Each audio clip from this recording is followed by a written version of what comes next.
Hello, this is John from caveofprogramming.com. In this tutorial we're going to look at vectors in C++. So we're going to start looking at the standard template library, STL.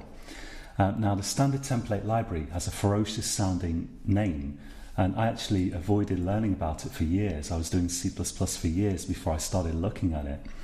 But when I did look at it, I could have kicked myself because it's actually extremely useful and not that complicated. It's just that it has a name, Standard Template Library, that makes it sound as though it's going to be really complicated and too abstract to be useful, but that's not at all the case. So a vector is basically like a resizable array. So I'm going to include vector up here. It's possible you might have to include vector.h on some systems, and I'm using the standard namespace because all this stuff is in the standard namespace.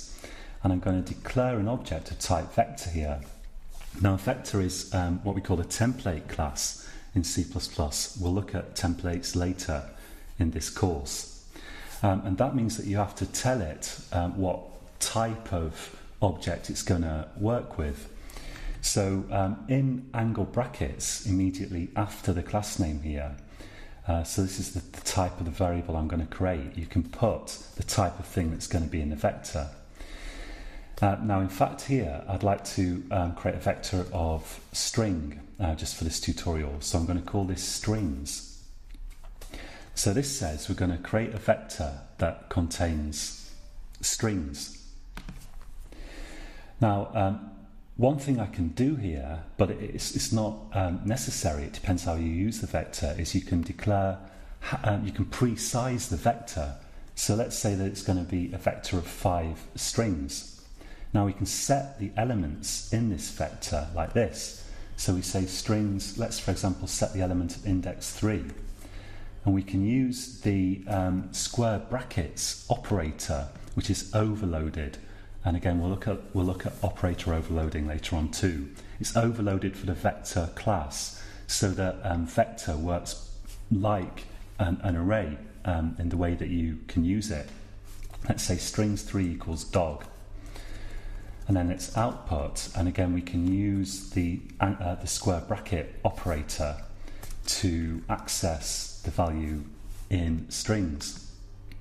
So if we run this, we get dog.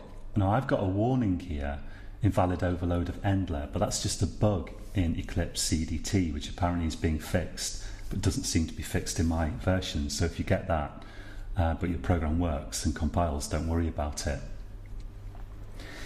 Now this, well, this is great, but you might think, what's the advantage of using this over an array? Well, in actual fact, vector is resizable. It will automatically handle memory for you. So we can do stuff like we can add extra strings to the vector. So to do that, I can say strings.push_back. Let's add the string 1 here. And let's copy that, add a couple more. So I'm going to add 2 and 3. So I pre-sized the vector to have 5 units in it, 5 elements. Then I added 3 more to it. So we've now got 8 elements in there, and we can see that if we do strings.size like this, endler. Let's run this, and we will find that we've got 8 elements in there. So if you're only going to do push back, you don't need to supply this value here. So we could get rid of that. We could get rid of setting the dog here. And now we've got 1, 2, 3 elements, and they will be at index 0, 1, 2, just like in an array. So let's output element 1, which is going to be this here, and run this. So now we've got a vector which is going to have 3 elements in it because it resizes automatically. So if we run it, we see that we output 2, and we see that the size of the vector is 3 because that's how many elements we've added.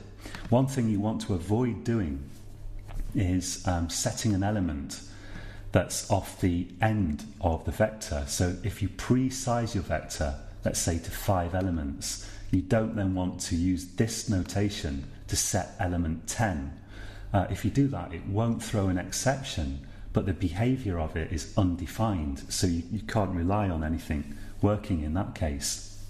So if you do presize the vector, you can happily use pushback, but don't start trying to set elements that are off the end of the current size of the vector. Now, to iterate through a vector, there are a couple of syntaxes we can use. Let's take a look at the one first that will be perhaps the most familiar looking. Let's say for int I equals 0, I less than strings.size I plus plus, and of course now all we have to do is find the right brackets on my keyboard. There we go. All we have to do is do cout strings, use this these square brackets accessor, and output the elements like this. So this is going to loop through all the elements in our vector. Now this isn't perhaps the recommended syntax to use. If we use let's say strings dot begin, this will actually give us a thing called an iterator, which points to the first element in the vector. So we can declare an iterator like this. We can say vector, and we need to repeat the kind of type information here. So it's a vector of string, and then we'll get from that the iterator, call it it, and we can set that equal to the return value of strings.begin.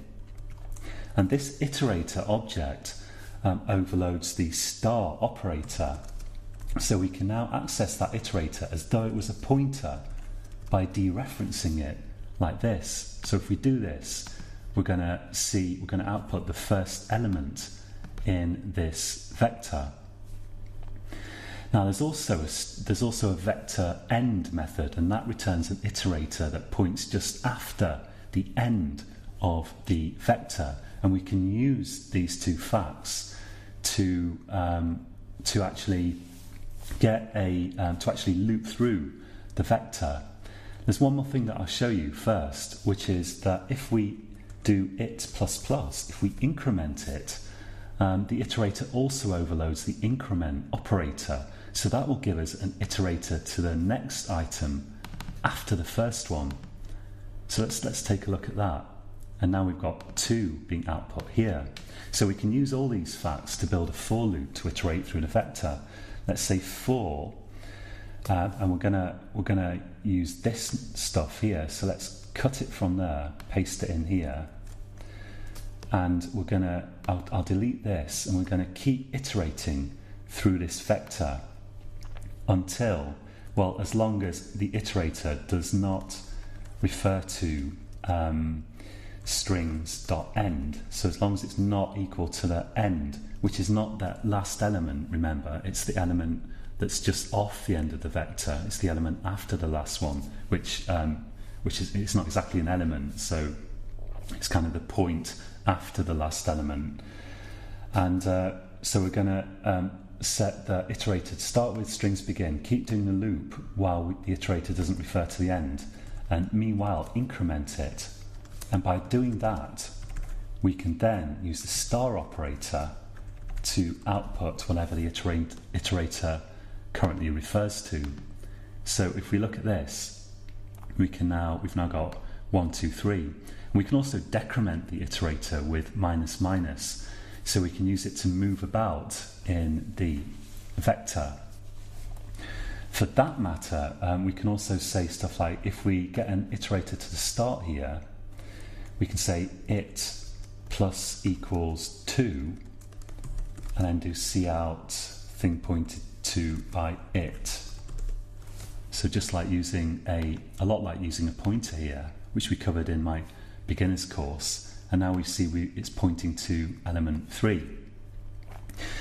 So I'm going to give you a little exercise here, which is it's just to create a vector and put some elements in it. You can create a vector of ints or strings or whatever you like. It could be a primitive type or a class type. And then try iterating through it with a normal kind of for loop, and then try iterating through it with this syntax.